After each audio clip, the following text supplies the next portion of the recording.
धर्म को लेकर के इन दिनों जितनी चर्चा होती है या धर्म का जितना दिखावा कर्मकांड पाखंड होता है, तब सवाल ये उठता है कि धार्मिकता क्या है और धर्म क्या है। इस बात को लेकर के गहराई से न टीवी पर डिबेट होता है, न चर्चा होती है, न चार आदमी बैठ कर के कोई बात करते हैं या कथावाचन होता है, जब भांडार में बैठ कर के कथावाचक धार्मिक काल्पनिक कथाएं सुना करके मान लेते हैं कि धार्मिक चर्चा में शामिल हुए। हकीकत में धर्म धारण करने से होता है, और जो धर्म धारण करता है वही धार्मिक होता है। ऐसे में धर्म का नाम लेने वाला धार्मिक हो जाएगा, बचकाना सवाल है। और इन दिनों यही संभव हो रहा है कि हर कोई धार्मिक होने का दावा करता है, बढ़ चढ़ करके धर्म की बात करता है और खुलेआम चुनौती देता है कि मैं धार्मिक हूँ, धर्म की रक्षा करता हूँ। धर्म की रक्षा नहीं, धार्मिक होने वाला क्या करेगा, क्या सोचेगा, कितना बोलेगा और किस तरह से उठेगा बैठेगा, उसके आचरण में दिखाई देगा धर्म। और धार्मिक होना खुद नहीं कहेगा, दूसरे देखने वाले बोलेंगे कि वह धार्मिक है। जबकि यह मान लिया गया है कि आप अगर गेरुआ वस्त्र पहनते हैं, भगवा रंग पहनते हैं, भगवा वस्त्र पहनते हैं, लंबी चोटी बढ़ा लेते हैं, लंबे बाल रखते हैं, बाल मुड़ा लेते हैं, आप धार्मिक हो जाएंगे। धार्मिक दिखावे में नहीं है। सबसे पहली बात, जो दिखाई देता है, जो कहा जाता है, धार्मिकता उसमें नहीं। और अगर यही बात कही जाए तो मुस्लिम धर्म, हिंदू धर्म, सिख, ईसाई धर्म कह देने मात्र से धर्म उस विशेष संप्रदाय में रहने वाले धार्मिक हो या संप्रदाय विशेष में रहने मात्र से धार्मिक कहला जाए, ये भी बचकाना सवाल होगा, बचकाना जवाब होगा। तो धार्मिकता का पहले परिभाषा दी गई है धारण करना। क्या धारण करना? सिर्फ ये कह देना कि मैं जनेऊ पहनता हूँ, चोटी बढ़ा के रखता हूँ, मैं निश्चित रंग के कपड़े पहनता हूँ, इसलिए मैं धार्मिक हूँ, और मैं ये कर्म कांड करता हूँ, ये पाखंड करता हूँ, ये पहनावा, ये मेरा वस्त्र आभूषण, और मैं आश्रम में रहता हूँ, मैं झोपड़ी में रहता हूँ, तो धार्मिक हूँ? जी नहीं। धार्मिक होने का मतलब होता है कि वो आचरण में, व्यवहार में उतरता है, और इस तरह से कोई भी व्यक्ति अगर उसे धारण करने लगे, निश्चित आचरण करने लगे, तो वो धार्मिक हो सकता है। कहने की जरूरत नहीं, वो कहेगा नहीं, वो धार्मिक होगा, सिर्फ होगा। सच के जिसने दर्शन कर लिए वो सच सच नहीं कहता, गूंगे का गुड़ हो जाता है, कबीरदास जैसा कहते हैं। तो इसी बात को लेकर के मैं आज कि कौन धार्मिक है, कौन सा धर्म, ये सवाल ही गलत हो जाता है।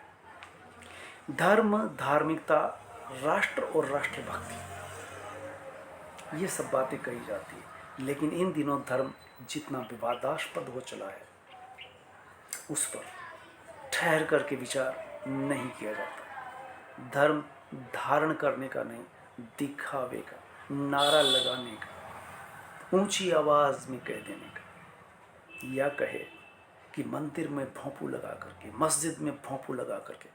कबीरदास पहले ही इस बात को कह चुके हैं, काकर पातर जोड़ के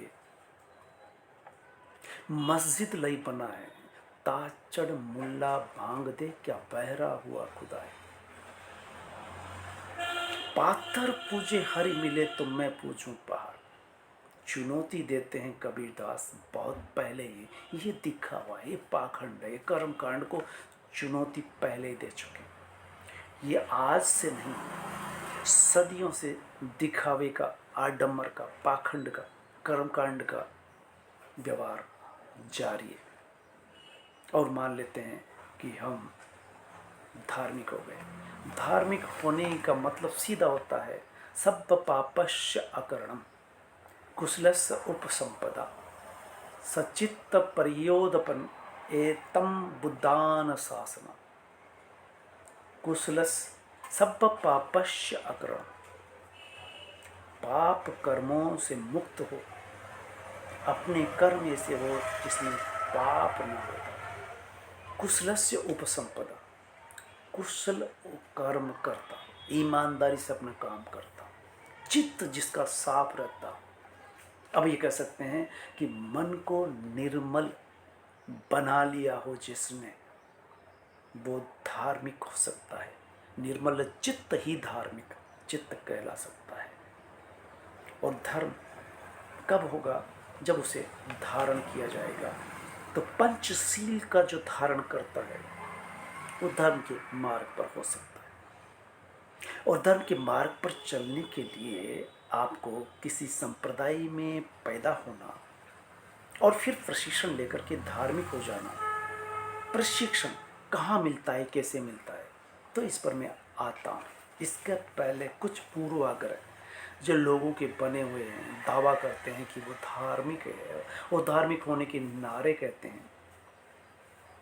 तो सवाल पर आएंगे कि पंचशील का पालन करने पर धार्मिक कहा जा सकता है। पहली सीढ़ी हो सकती है धार्मिक बनने की, धर्म धारण करने के बाद। तब कितने लोग होंगे जो धार्मिक कहला सकते हैं? ये शोध का विषय है। शोध करने के बाद ही निष्कर्ष निकाला जा सकता है कि किसी देश में 1% भी धार्मिक कहलाने योग्य है क्या। धर्म का धारण करना, फिर साधना करना, उस रास्ते पर चलना कठिन काम है। तप करना, तपस्या करना। और पंचशील क्या होता है? पंचशीलों का पालन करने पर धार्मिक मार्ग पर पड़ा जा सकता है। झूठ न बोलना, व्यभिचार न करना, हिंसा न करना, नशा न करना, चोरी न करना, इतने काम कम से कम वो धारण कर ले। व्यभिचार, जो इन दिनों वो लोग जो धार्मिक होने का ढोंग और दावा करते हैं, दूसरे दिन खबर आती है व्यभिचार की, बलात्कार की, रेप की। चोरी करना, चोरी करना चोर का ही काम नहीं होता। अगर आप किसी विभाग में हैं और विभाग में काम करने के लिए भ्रष्टाचार, रिश्वतखोरी जिस तरह से कदम कदम पर आए दिन खबर बनती है, किसी भी पोस्ट पर, मंत्री हो या संतरी, रिश्वतखोरी से बचा हुआ नहीं। चोरी, सिर्फ चोरी नहीं करता, ठीक ठाक नौकरी करने वाला भी इस तरह से चोरी करता है। अहिंसा परमो धर्म है। जो हिंसा करेगा वो धार्मिक हो ही नहीं सकता। और हिंसा जुबान से भी हो सकती है, हिंसा विचारों से भी हो सकती है, हिंसा चलने से, कर्म करने से हो सकती है। तो हिंसा से बचने का क्या तरीका हो सकता है, पहले ये समझना पड़ेगा। अहिंसा परमो धर्म कहा गया है, लेकिन समझता कौन है, जानता कौन है, जानने का या समझने का प्रयास करता कौन है? सिर्फ धार्मिक होने के नारे सुने जाते, गुंजायमान होते और कहला दिया कि जुलूस निकला है, धार्मिक जुलूस निकल रहा है, वह हिंसा हो रही है, होती रहे।